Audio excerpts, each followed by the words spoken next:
Bueno, perfecto.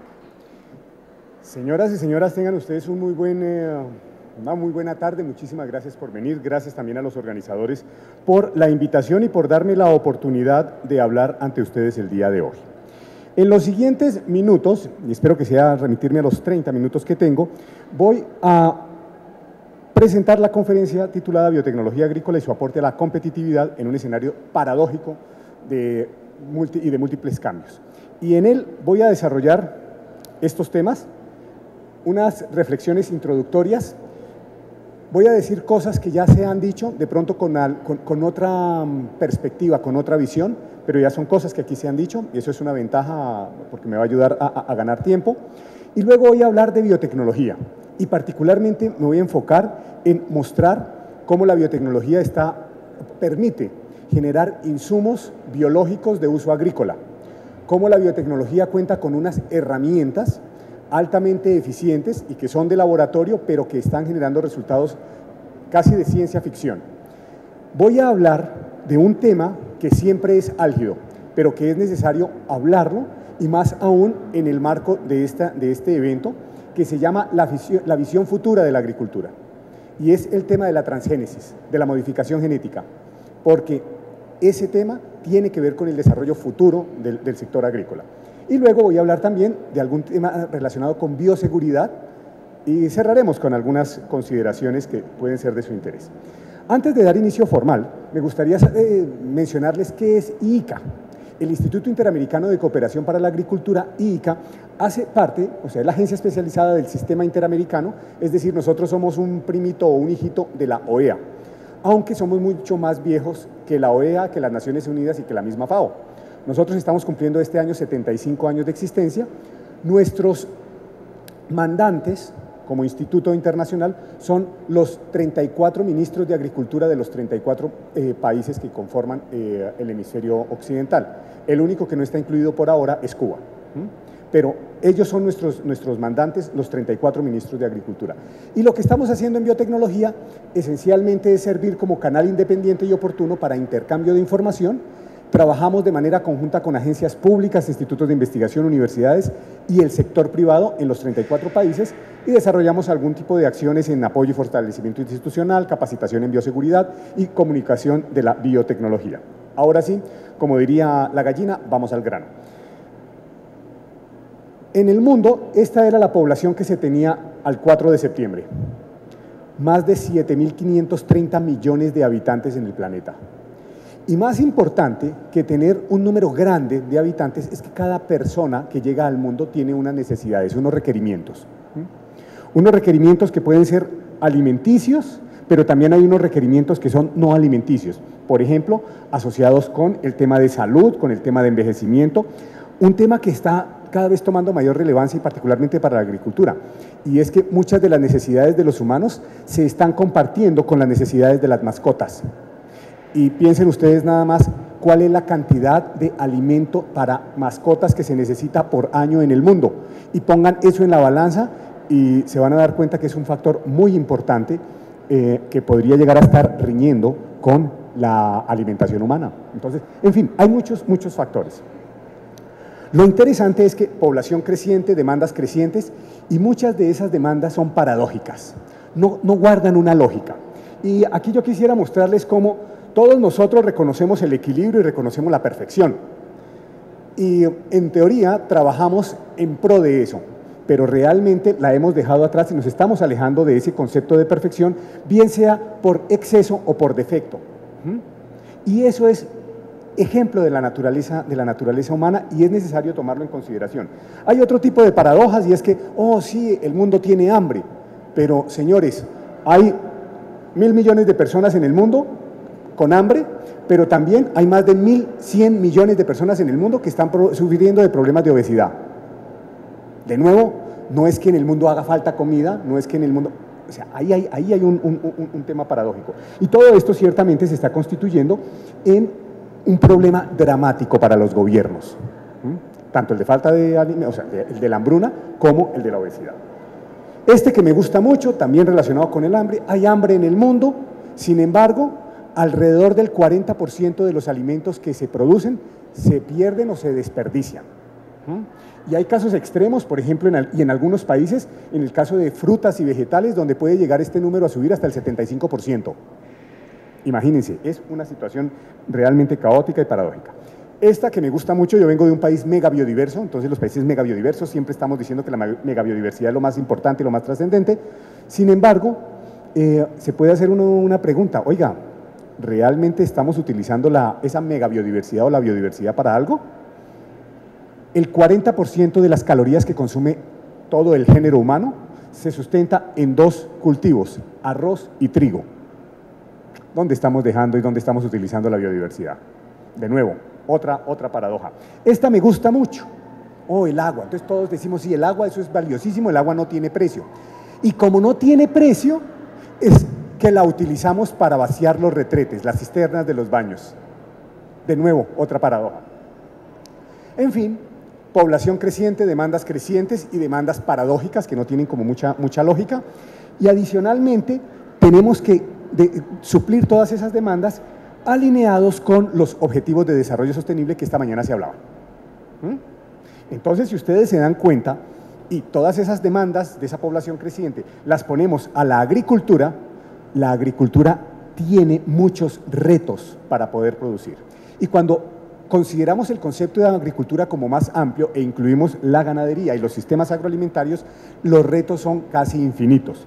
Hay retos desde el punto de vista demográfico, que ya los estuvimos hablando, hay retos asociados con los factores climáticos, que voy a desarrollar un poquito más adelante, hay factores económicos que están constituyéndose en retos grandes, por ejemplo el de crecimiento económico, variabilidad en los precios, los cambios geopolíticos, y si no veamos el impacto tan terrible que se ha causado con una elección, por ejemplo, como la de los Estados Unidos con el presidente Trump. Eso movió el mundo y los sistemas agroalimentarios también están viéndose afectados. Todo el tema de comercio y de regulación.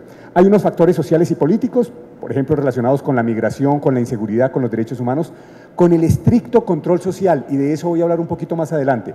Y ciertamente hay factores técnicos que están afectando y se están constituyendo en un reto grande para la agricultura en términos de presencia de plagas y enfermedades y estancamiento en la productividad de los cultivos. Cuando uno es agrónomo, pareciera que uno se enfoca solo en esto, pero realmente miren todos los otros aspectos que es necesario tomar en consideración para poder producir de manera eficiente. Y quiero mencionar este tema del estricto control social porque todas las personas opinan del campo aún sin tener la menor idea de cómo producir en él. Y esto es bien preocupante, por ejemplo, cuando los reguladores empiezan a hablar del campo desde la comodidad de su oficina. Y entonces ellos dicen, mire, usted tiene que utilizar unas escafandras, unos cascos, mejor dicho, parece que usted tuviera un uniforme de astronauta para ir a aplicar ciertos pesticidas.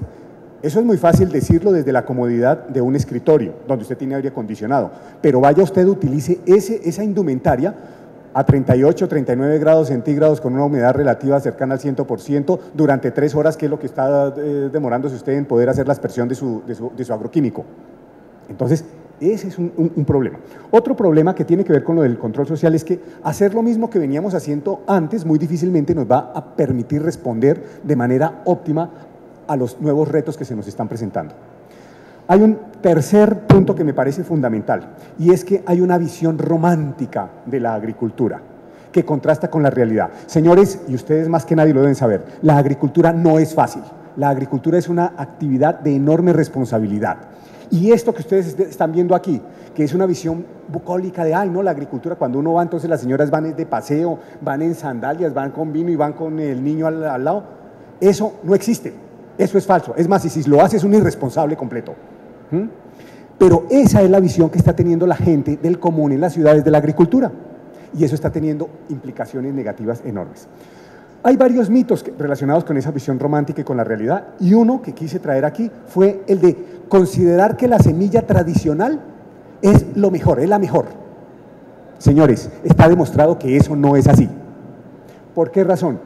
Porque se ha trabajado muchísimo para tratar de incorporar características y mejorar ciertas características dentro de esas semillas, y eso ha sido el resultado de investigación costosa en tiempo y en dinero. Y hay cosas que a la final vuelven a ser paradójicas. La semilla es el grano de oro, lo principal del sistema productivo, pero muchas personas confunden la semilla con el grano. Y desde ahí empieza un problema dramático cuando usted trata de fortalecer sus sistemas regulatorios, cuando trata de incluso hacer negocios, en fin, eso es una cosa importante. Se ha desvirtuado el proceso de certificación de semillas, se ha malinterpretado la protección de la semilla con los mecanismos de UPOV, por ejemplo, se está desconociendo, se está descalificando la investigación y el desarrollo en semillas. Ese tema de las semillas es un tema clave, la semilla no es grano, importante. Hay otro punto que también me parece que tiene que ver con eso del estricto control social y es una malinterpretación y es como una tendencia que hay, y es que estamos sobrevalorando lo natural. Todo el mundo cree que porque es natural es bueno. Y señores, no todo lo natural es inocuo o es seguro. Es más, un producto natural mal manejado puede ser más nocivo que un producto químico. Y eso ya está demostrado. En esto no valen las buenas intenciones. Y quiero darles un ejemplo muy puntual. Ustedes saben, la agricultura orgánica utiliza pesticidas botánicos, insecticidas botánicos. Y algunos investigadores se preguntaron, oiga, ¿cuál es el efecto que tienen esos insecticidas botánicos sobre organismos no blancos? Es decir, sobre organismos benéficos. Y no encontraron información. Y cuando uno como investigador no encuentra información, ¿qué hace? Monta experimentos. Y ellos montaron un experimento para ver cuál era el efecto de algunos de los insecticidas botánicos sobre la población de abejas, en estado adulto y en estado larval. Y se llevaron una sorpresa. Hay algunos de estos productos que generan una mortalidad más alta que algunos agroquímicos. ¿Eso quiere decir que la agricultura orgánica es mala? No, no, no, no. Eso lo que quiere decir es que no bastan las buenas intenciones, sino que realmente es necesario realizar investigación para que cualquier producto que se vaya a llevar al campo cuente con un sustento científico y tecnológico detrás. De otra manera, por querer hacer algo positivo, podría uno estar incurriendo en generar un problema dramático. Bueno, y como si fuera poco, población creciente, demandas crecientes y paradójicas, en un escenario de cambio climático global, del cual ya se estuvo hablando, en el que la agricultura y la ganadería se ven como unos responsables importantes de la generación de gases de efecto invernadero y de otro tipo de lixiviados que están atentando contra, llamémoslo así, todo ese ecosistema y el funcionamiento que tenía el ecosistema. Hay impactos muy claros del cambio climático sobre la agricultura, se están disminuyendo áreas para cultivo, están dándose cambios inesperados en los periodos de siembra y cosecha, efectos sobre la fisiología de los cultivos, hay alteración en la dinámica de plagas y enfermedades, esto está siendo muy importante, se están incrementando los costos de las labores, hay cambios en la productividad y se está desincentivando la inversión y el trabajo en el campo, y eso está haciendo que mucha menos gente se quede en el campo y es más, los jóvenes estén yendo del campo, ese es un problema. También está teniendo ese efecto sobre la ganadería, hay disminución de áreas de pastoreado, disminución de las fuentes de agua, lo cual implica o tiene efecto sobre la producción de leche, mortandad de crías, en fin, aumento del estrés fisiológico, seguridad alimentaria y nutricional se está viendo en entredicho y ciertamente problemas asociados con la generación de empleo. Les decía lo de las enfermedades. El principal problema que en este momento, desde el punto de vista tecnológico, tiene el mundo es la presencia de enfermedades fúngicas. Cada puntito rojo que ustedes están viendo es un reporte de una enfermedad causada por hongos que ataca a animales y cada puntico verde es la enfermedad que ha sido reportada y demostrada que existe en plantas. Ahí hay un área de trabajo impresionante y es necesario actuar. También el cambio climático está afectando a la agroindustria, por ejemplo, sobre el suministro, sobre la calidad y sobre los costos. Lo interesante es que, resumiendo, ese cambio climático va a generar o está causando problemas que van a incrementar los costos de ciertos productos. Se estima que alrededor del 90% de incremento en el precio del maíz va a suceder como consecuencia del cambio climático para el año 2030, que no está tan lejos. Y así ustedes pueden ver los distintos incrementos. Ante ese escenario casi apocalíptico, el hombre ha generado una cosa que se conoce como ciencia y tecnología. ¿Listo? Y la ciencia y la tecnología hay que verla como un llanero solitario, que cuando uno tiene problema lo llama, llega y ayuda a solucionar el problema.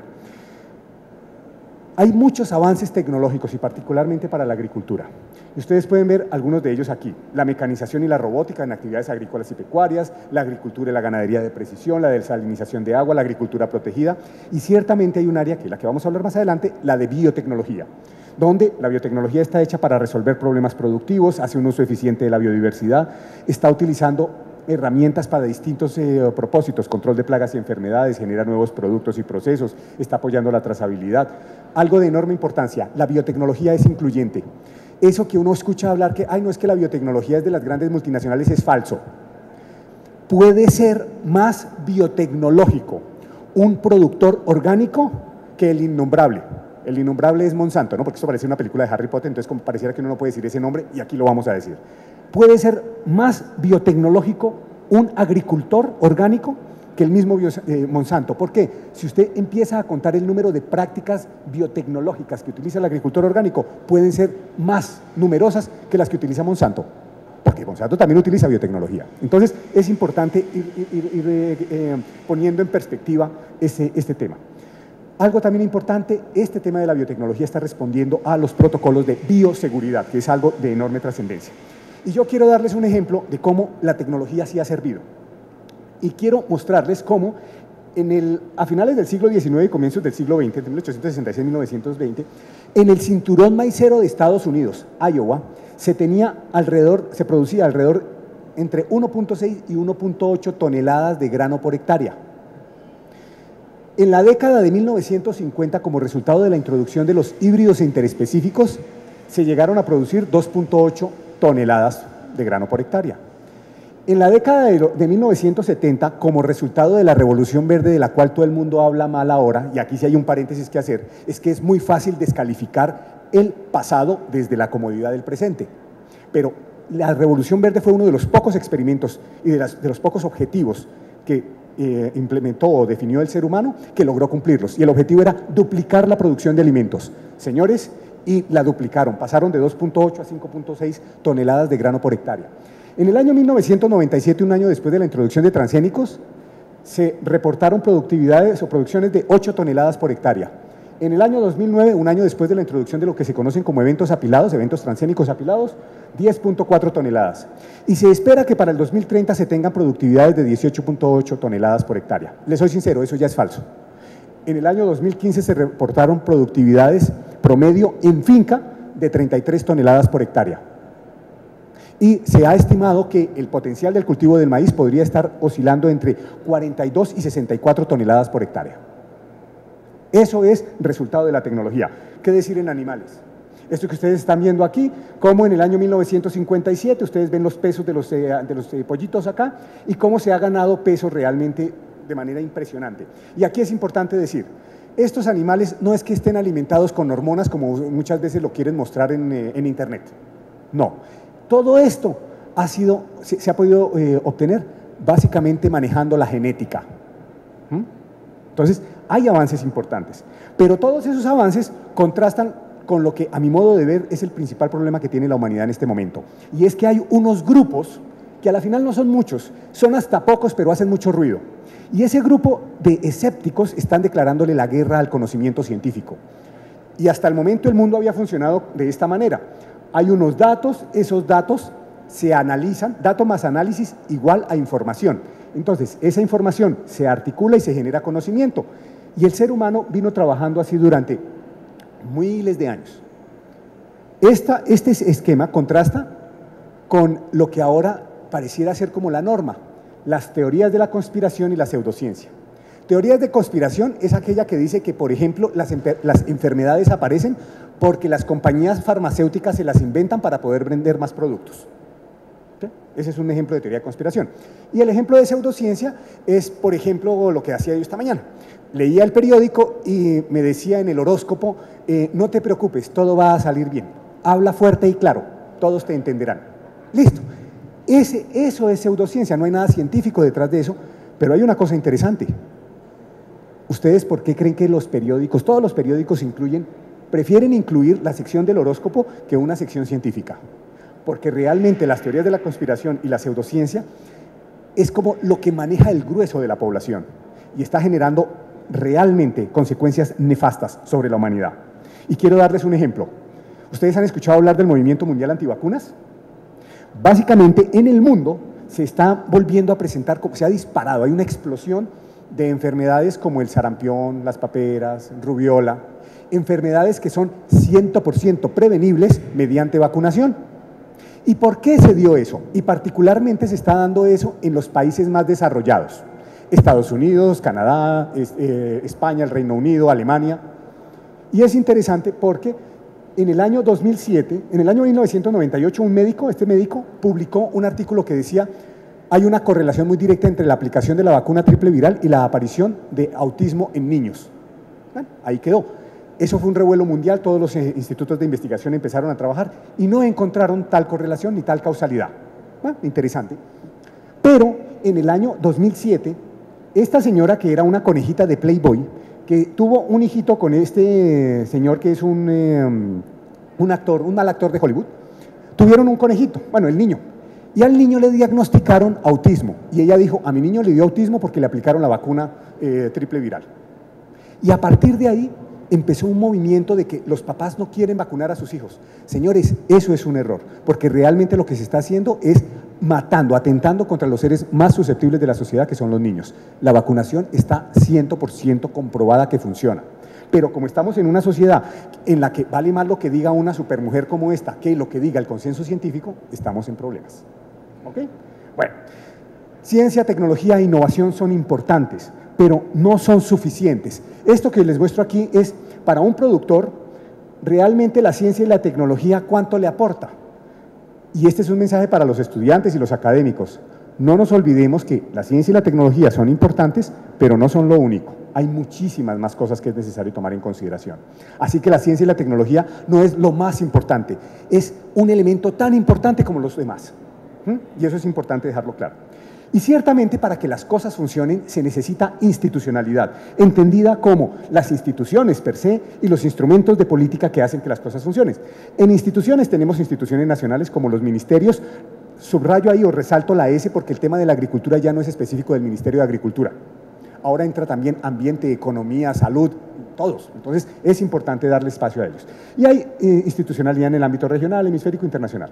Lo interesante es que para la agricultura los instrumentos de política de las instituciones buscan mejorar el desempeño de la agricultura. Y cuando habla uno de mejorar, habla de incrementar la sustentabilidad, mejorar la eficiencia, incrementar la rentabilidad. Si el campo no produce, es un jardín. Enfrentando el cambio climático global, haciendo un uso eficiente de la biodiversidad y ciertamente garantizando la seguridad alimentaria. Para eso, cuando uno habla de mejorar el desempeño de la agricultura, habla de eso. Y la otra, cuando uno habla de agricultura, habla de todas las agriculturas, no importa su apellido. Hay agricultura convencional, transgénica, orgánica, transgénica, indígena, no importa, póngale el apellido que quiera. A la final todas son agriculturas y todas buscan dos objetivos, producir más y producir mejor. Lo hacen mediante rutas diferentes, pero los objetivos son los mismos. Entonces, eso es importante tomarlo en consideración. Y para que se desarrolle la agricultura y la ganadería modernas, se necesita articular distintos elementos, requisitos tecnológicos, regulatorios y de mercado, con distintas fases que van desde la del conocimiento empírico hasta la de consumo, y esto vinculado con diferentes actores, actores públicos y privados, y hay dos actores que son importantes. Los consumidores exigentes, que somos todos nosotros somos consumidores exigentes, o si no, vaya uno a un supermercado y vaya y compre una fruta. Usted compra la fruta perfecta y puede tener un banano amarillo lindísimo y al lado otro banano con una pequita, usted no compra el de la pequita, sino compra el blanco o el amarillo. Es algo natural. Y hay un actor que es de enorme trascendencia y se llaman medios de comunicación. Y muchos de los problemas que se han presentado en agricultura y en biotecnología tienen que ver con el mal uso que se ha hecho de los medios de comunicación. Bueno, y eso era lo que yo quería decirles en esa parte introductoria y aquí voy a ir súper rápido. Biotecnología. La biotecnología es entendida como toda aplicación tecnológica que utiliza sistemas biológicos y organismos vivos con distintos propósitos. Esa es la definición de la Convención de Diversidad Biológica. Eso quiere decir que la biotecnología es una caja de herramientas, son muchas las herramientas que existen. Y una de esas herramientas, por ejemplo, es la que se llama transgénesis, pero no es que la transgénesis sea la biotecnología, no, es una herramienta más. Y también se tienen herramientas en el sector animal. La biotecnología es un muy buen negocio y aquí quise traerles el caso de España. Ustedes se acuerdan que España entró en crisis en el año 2009 y la burbuja y todas esas cosas. En ese mismo año, el gobierno de España dijo, voy a apostarle a la biotecnología. Y en el año 2014, la biotecnología le aportó más, superó al sector turismo en cuanto a su contribución al Producto Interno Bruto. Entonces, y tecnología aplicada a medio ambiente, industria, agricultura, salud animal, en fin, ustedes lo ven aquí. Todo esto nos ha mandado un mensaje y es que la biotecnología puede realmente contribuir a cumplir esos objetivos de desarrollo sostenible. Hay un ejemplo de biotecnología que se está aplicando y está generando unos productos que se conoce con el nombre de bioinsumos. Esos bioinsumos son productos biológicos o componentes de productos biológicos que se pueden emplear en distintas actividades agrícolas. todas las formas de agricultura están tratando de producir de manera más limpia. Y esto que les traigo aquí es un cuadro que resume la situación de Costa Rica. Costa Rica, país verde, país amigo del ambiente, país, o sea, esa es la octava maravilla para cuestiones ambientales. Pero no porque sea la octava maravilla, está dejando de utilizar productos tóxicos. Y esto que ustedes ven aquí en esta columna son los plaguicidas que se están utilizando en distintos cultivos que son claves para Costa Rica. Los números en negro es el número de fungicidas o de plaguicidas que se están utilizando, y en rojo son los de esos plaguicidas, cuáles son los que son catalogados con un nivel alto de toxicidad. Entonces, si ustedes se dan cuenta, hay un problema dramático. Por ejemplo, imagínense, en el caso del chayote, 11 de 38 productos son altamente tóxicos. Y ellos exportan chayote y ya se les están cerrando mercados. Entonces ya les dijeron, señores, ustedes en unos años no me van a poder seguir utilizando ese tipo de productos porque yo no se los voy a aceptar. Y en ese sentido, ahí aparecen los bioinsumos como una alternativa para poder encontrar, cuando se pueda, sustitutos a esos productos químicos. En este momento no se puede decir que los productos biológicos todos tienen su equivalente o el sustituto de los productos químicos, porque es falso.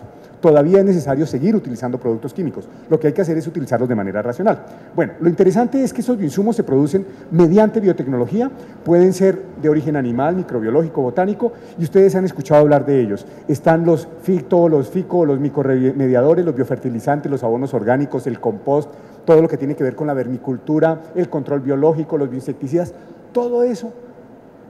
Todas esas cosas que hemos escuchado son ejemplos de bioinsumos. Y por esa razón es necesario empezar a clarificar y a generar esquemas que permitan su comercialización de manera eficiente, porque el tema de los bioinsumos es muy poderoso y es un muy buen negocio, pero cuando hay muy buen negocio también hay unos charlatanes que se acercan y empiezan a vender agüitas medicinales que a la final no sirven para nada.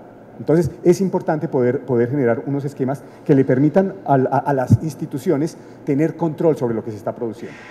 Bueno, muy rápido, ejemplos particulares de biotecnologías. Entonces está el cultivo in vitro de células y tejidos vegetales. Eso lo reconocen ustedes porque básicamente en las ferias es cuando uno ve unos tubitos o unos frasquitos como con gelatina en donde están creciendo las plantas. Eso, en últimas, es el resultado final del cultivo de tejidos. Y hay algo muy interesante, y este sí es como de cultura general. Están utilizándose para todo, o sea, para la alimentación humana. Todas las especies que sustentan la alimentación humana han pasado por cultivo de tejidos. Sirve para limpiar materiales y todo. Pero también ha empezado a tener una aplicación desde el sector conservacionista y ambiental. Y esto que ustedes ven aquí, esta plantita se llama Silene stenófila. Lo interesante de esta plantita es que fue rescatada de pedacitos de semilla que se encontraron en los intestinos de una ardillita que apareció flotando como resultado del fundimiento del permafrost en Siberia. Entonces los investigadores vieron ese animalito ahí muerto, lo analizaron y dijeron, bueno, ¿hace cuánto se murió? Y la respuesta fue, hacía 32.000 años. Y después de 32.000 años, gracias a estas técnicas, fue posible regenerar esta planta. Entonces, eso ya es un ejemplo de cómo la biotecnología está aportando al tema de conservación y de rescate de especies. Algo relacionado con el tema de marcadores moleculares, es algo ya muy técnico, se hace en laboratorios, pero está ayudando a acelerar a los programas de selección de materiales y los programas de fitomejoramiento. Entonces, es importante tomarlo en consideración. Otra que es una tecnología impresionante, que es la de la secuenciación del ADN, nada más para darles un ejemplo. El genoma humano se secuenció a un valor de $10.000 millones. 10 años después, ese mismo genoma se estaba secuenciando a $100 millones en el año 2001. Y en el año 2015, en noviembre, se estaba secuenciando ese mismo genoma en algo así como $2.000. Eso es avance tecnológico. Y toda esa información que se está generando se está analizando mediante algo que se conoce con el nombre de bioinformática. Entonces, toda esta cuestión de los sistemas y los computadores está siendo aplicada a la biología, está siendo aplicada al campo y se está generando una cantidad enorme de información que está siendo ya utilizada. Y aquí rápidamente, voy a tratar de hacerlo como unos 3 minutos, voy a hablar del tema de la modificación genética. Esta diapositiva es bien importante, porque lo que nos está diciendo es que dependiendo de dónde estemos ubicados, aquí o aquí, vamos a poder tener una percepción completamente diferente del mismo objeto. Y es gracias a este tipo de eventos como el que está realizando Expo Agrovisión que nosotros tenemos la oportunidad de salirnos de uno de esos dos extremos y poder de pronto ver la figura como es. Y esto también que es muy importante, el descargo de responsabilidades. Nosotros como IICA sustentamos todas nuestras acciones en biotecnología en 4 pilares. El primero es que la biotecnología es mucho más que transgénesis, ya les mostré. El segundo es que nosotros no estamos a favor ni en contra de una técnica en particular. O sea, yo no estoy aquí para decirles, señores, lo transgénico es lo mejor, no, pero tampoco estoy aquí para decirles, es lo peor, quémenlo. Yo simplemente aquí soy un facilitador que lo que busca es entregar información, información que ha sido generada por los centros de investigación, los centros de desarrollo tecnológico, las universidades, a las personas que están interesadas en conocer del tema. Esa es mi labor. El tercer pilar es que, aunque nosotros no nos interesa que un país acepte o rechace cultivos transgénicos, por ejemplo, sí nos interesa que tenga marcos regulatorios para que se exprese la soberanía del país en ese tema tecnológico gracias a ese marco regulatorio que tiene. Y el cuarto pilar es que nosotros, con esta visión tan amplia, estamos considerando que la biotecnología es complemento y fundamento de todas las formas de agricultura. Para nosotros es inaceptable que se diga, ay, la biotecnología está riñendo con la agricultura orgánica, por ejemplo. No, porque muchas de las técnicas de agricultura orgánica son técnicas biotecnológicas. Y bueno, ¿de dónde sale esto de los transgénicos? De 2 hechos. El primero es que todos los seres vivos contenemos genes, ¿ok? Y el segundo es que es posible manipular esos genes.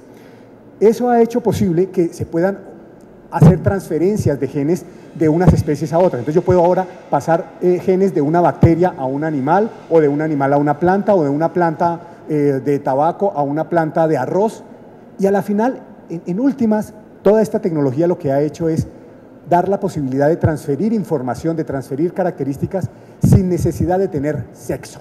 Así de sencillo. Eso es lo que hace. Y quiero explicarles cómo funciona esto de la transgénesis, tomando como ejemplo el maíz transgénico. Ustedes ven aquí maíz transgénico y maíz convencional. Primer comentario obvio, válido, lógico. Oiga, pero las 2 mazorquitas se ven iguales. Se tienen que ver iguales porque no se hizo ninguna modificación genética para que se vieran diferentes. ¿Listo? Entonces, primer punto. Segundo punto, ¿cuáles son los eventos transgénicos que existen en este momento disponibles en el mercado? Hay maíz transgénico resistente a herbicidas. ¿Qué quiere decir eso? Que es un maíz que es capaz de metabolizar el herbicida, y aunque si usted le aplica el herbicida, la planta es capaz de procesarlo y no lo va a afectar. A diferencia del maíz convencional, usted puede utilizar, llamemos también el innombrable, glifosato. Usted utiliza glifosato en maíz convencional, pero si lo utiliza en un momento en el que no es del ciclo del cultivo, puede quemar a su plantita de maíz. Con esta tecnología no sucede eso. Otra característica que está disponible es la de la resistencia a insectos. En ese sentido, la planta sí está produciendo el bioinsecticida, un bioinsecticida que ha sido utilizado por la agricultura orgánica, y en ese la planta lo produce. También se pueden tener estas 2 características expresadas simultáneamente, y entonces usted tiene una planta que es tolerante al herbicida y resistente al insecticida, a los insectos. ¿Listo? Pero si esa planta transgénica le da una sequía muy dura, señores, esa planta se le va a morir igualita que su equivalente no transgénico. ¿Por qué? Porque no fue modificada para resistir o tolerar a la sequía. Ese es el fundamento de este tipo de tecnología. Hay avances tecnológicos enormes en cultivos transgénicos, por ejemplo en soya, donde la semilla transgénica es importante, pero la sola semilla no sirve. Usted tiene que involucrarlo en un paquete de siembra directa, utilización de herbicidas, mecanización y rotación. Y resalto aquí la rotación por una razón. Se han reportado malezas resistentes a glifosato en el mundo, en todo tipo de cultivos, pero ha llamado la atención particularmente en los cultivos transgénicos. Y hay algo muy interesante, cuando se empieza a analizar el tema, no es que ese sea un problema de la tecnología, es un problema del mal manejo tecnológico. Y les voy a ser sincero, el mal manejo tecnológico está explicado. Cuando a usted le están pagando la tonelada de soya a $280, usted cosecha y le toca entrar a sembrar nuevamente, pero como hay que rotar, le toca sembrar maíz o trigo, y el trigo se lo están pagando a $180 la tonelada, ¿usted qué va a sembrar? O sea, hay que ser lógicos. Entonces, ese ha sido una de las explicaciones por las cuales se han presentado ese tipo de problemas con la tecnología. Este es un resumen rápido de los cultivos transgénicos en el 2016, simplemente para decirles que ustedes, aquí en Centroamérica, el único país que está produciendo comercialmente maíz transgénico es Honduras. ¿Sí? Su vecino está produciendo maíz transgénico. Entonces, ellos son los que están, y el resto ustedes ven ahí unos países en América. América es el continente productor por excelencia. Hay más o menos 185 millones de hectáreas en el mundo sembradas con este tipo de cultivos. ¿Cuáles son los cultivos predominantes con esta tecnología? Soya, el 78% de la soya del mundo es transgénica, el 64% del algodón, el 26% del maíz y el 24% de la colza. Y algo muy importante, porque aquí también hay que demostrar qué bueno que todas las formas de agricultura crecen. Los transgénicos están creciendo, sí, que crezcan, pero también está creciendo la agricultura orgánica. Hay 172 países que la están produciendo, hay 2.3 millones de productores certificados como orgánicos y 43 millones de hectáreas. Y en lo transgénico 28 países lo producen, aunque casi todos los países del mundo consumen. Hay 18 millones de productores, de los cuales el 90% son productores de pequeña escala y más de 180 millones de hectáreas. Hay muchos mitos con respecto a este tipo de tecnología. Lo importante es que uno tenga claridad que uno puede discutir distintos ámbitos sobre el tema, pero que hay realidades que por lo general se basan en hechos comprobados con rigor científico, y esas realidades pueden ser ventajas o desventajas, y eso contrasta con los mitos que normalmente están relacionados con sesgo de información o falta de información. ¿Okay? Así generalizando, lo que se puede decir es que con base en toda la información que ha sido generada en más de 21 años de trabajo comercial con estos productos, las plantas transgénicas son tan seguras como las convencionales. Sí, y no es que yo quiera hacerle propaganda, es que la evidencia científica así lo dice. Algo importante, y es que la gente se preocupa mucho por este tipo de cultivos y los productos transgénicos, y se les olvida que esos pasan por el tracto digestivo y sufren la degradación normal de un alimento. Nadie habla de las medicinas que son transgénicas o las vacunas que son transgénicas. El único caso que generó algún tipo de discusión fue la del mosquito transgénico. El mosquito transgénico es un mosquito que está modificado genéticamente para el mosquito macho, solamente son los machos. El mosquito eclosiona y sale a hacer solamente dos cosas: tener sexo y morir. Listo, esa es la vida del mosquito. Y lo que hace es transferir una mutación que hace que los huevitos de la mosquita no se desarrollen por completo, y de ese modo se disminuye la población de esos mosquitos. Esto ya se está probando en Brasil para el control de Zika, chikungunya y dengue. También hay ejemplos de animales transgénicos. Esto es un salmón transgénico, el primer animal aprobado para comercializar en los mercados. Se produce en Panamá, aunque todavía no han liberado comercialmente allá eso. Es un animal que crece el doble en la mitad del tiempo. Con respecto a las plantas, otra vez, no están acabando con el ambiente, las plantas transgénicas no están acabando con el ambiente ni con la biodiversidad, y aquí hay algo muy interesante basado en la literatura que hay. De hecho, se están reportando efectos positivos de la utilización de este tipo de cultivos sobre la biodiversidad y el ambiente. Básicamente se está apoyando las estrategias de intensificación, se está previniendo la degradación física, química y biológica de suelos, se está reduciendo la huella ambiental de la agricultura, se está disminuyendo o evitando la utilización de muchos pesticidas. ¿Se siguen utilizando algunos? Claro que sí, pero no la misma cantidad, ni las mismas dosis, ni las diferentes moléculas que hay. El mejor ejemplo es berenjena. En Bangladesh, que es centro de origen de la berenjena, un ciclo de cultivo de berenjena, en un ciclo de cultivo se han reportado hasta 142 aplicaciones de agroquímicos. Ya tienen berenjena transgénica, y lastimosamente esa berenjena transgénica no es perfecta, porque necesitan aplicarle insecticidas. ¿Cuántos? 2. 2 aplicaciones, se pasó de 142 a 2, y yo creo que ese es un avance importante. Bueno, ¿hay impactos sobre la productividad? Ciertamente existen, y quiero entregarles esto de sus vecinos. Un agricultor hondureño que ha trabajado y ha sembrado maíz híbrido convencional con el transgénico, y le dijimos: ¿puede compartir usted sus costos de producción? Y lo hizo. Y primera pregunta: ¿es más cara la semilla transgénica que la convencional? Y la respuesta obvia es sí. ¿Cuánto más? 35% más. ¿Ok? ¿Se le han incrementado sus costos de producción total? Sí, señor. ¿En cuánto? En total, en 4%. Señor agricultor, ¿por qué si sus costos de producción se incrementan en 4% sigue usted utilizando este tipo de tecnología? Y la respuesta de él es: pues obvio, doctor, porque mi productividad se ha incrementado casi un 30% y mi rentabilidad más de un 60%. Si usted conoce otro tipo de tecnología, por favor, hágamelo saber. Así me dijo el señor. Entonces, miren Estos son datos concretos.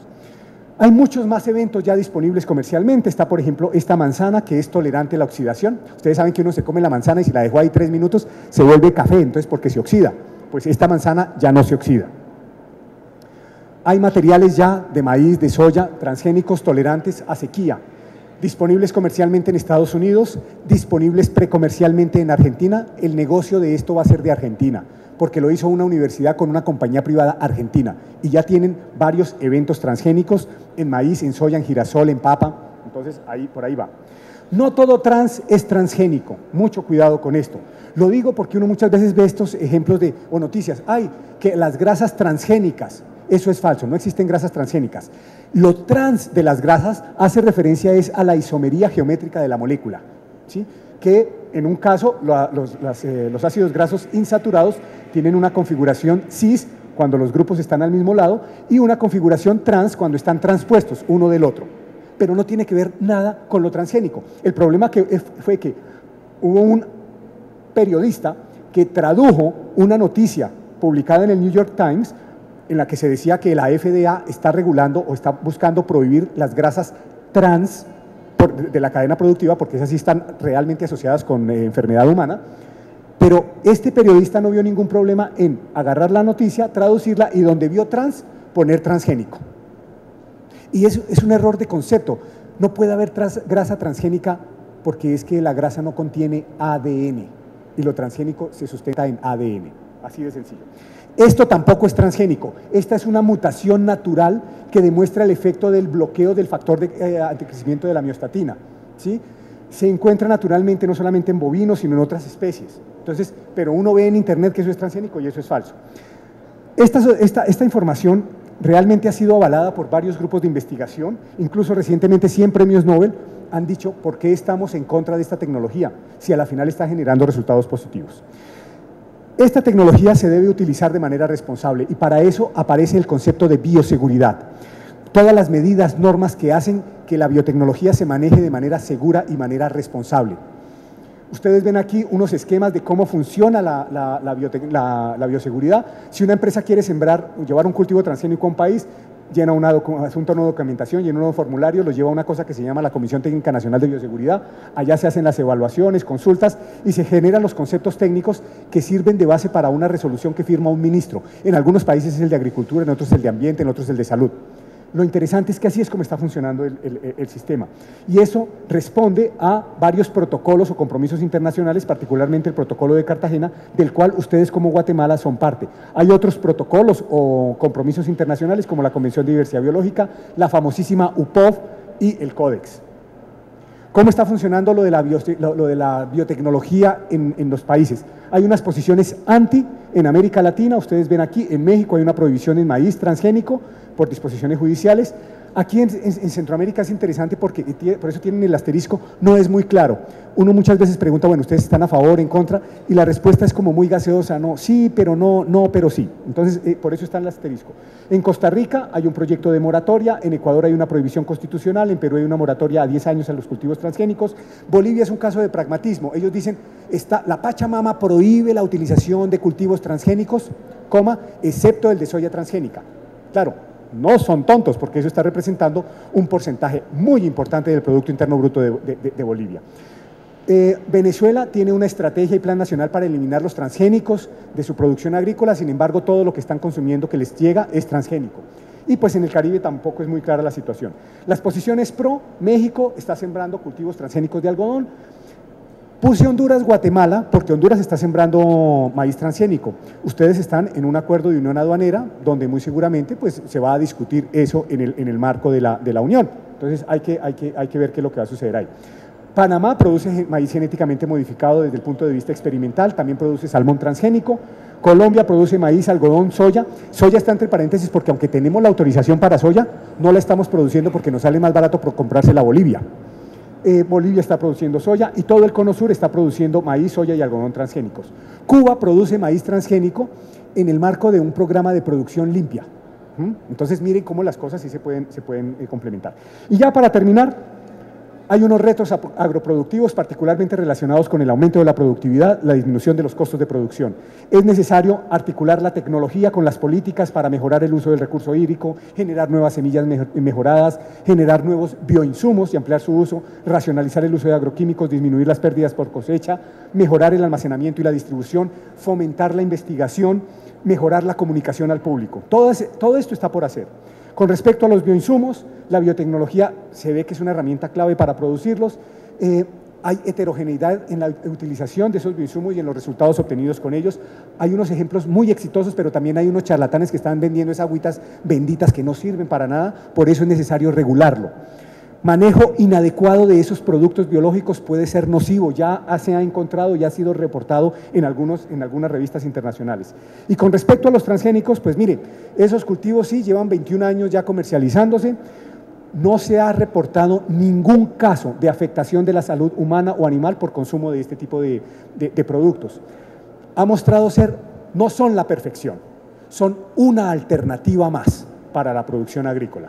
No son la solución de la agricultura, pero es una opción que qué bueno esté disponible para los agricultores en los países, cosa que el agricultor que la quiera utilizar, pues la pueda utilizar. Si no la quiere utilizar, pues no la utiliza, así de sencillo.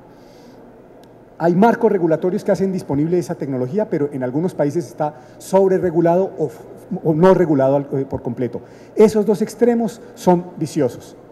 Lo que se necesita es tener una regulación ágil, eficiente, que le permita al agricultor tomar su decisión de aceptar esta alternativa tecnológica o no aceptarla.